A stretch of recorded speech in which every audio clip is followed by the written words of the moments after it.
தொகுதி மறுவரையறை தொடர்பான எம்பிக்கள் கூட்டத்தை புறக்கணிப்பதாக திமுக அறிவித்துள்ளது. முதலமைச்சர் விஜய் தலைமையில் தொகுதி மறுவரையறை தொடர்பான எம்பிக்கள் கூட்டம் இன்று நடைபெற உள்ளது.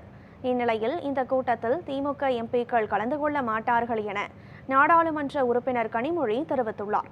தொகுதி மறுவரையறை விவகாரத்தில் திமுக நிலைப்பாட்டில் எவ்வித மாற்றமும் இல்லை எனவும் அவர் கூறியுள்ளார்.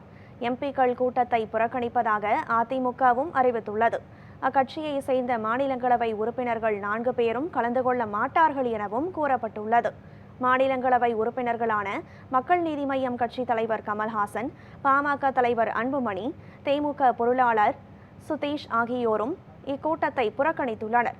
காங்கிரஸ், விசிக, கம்யூனிஸ்ட், இந்திய யூனியன் முஸ்லீம் லீக் ஆகிய கட்சிகளை சேர்ந்த உறுப்பினர்கள் இக்கூட்டத்தில் பங்கேற்கின்றனர்.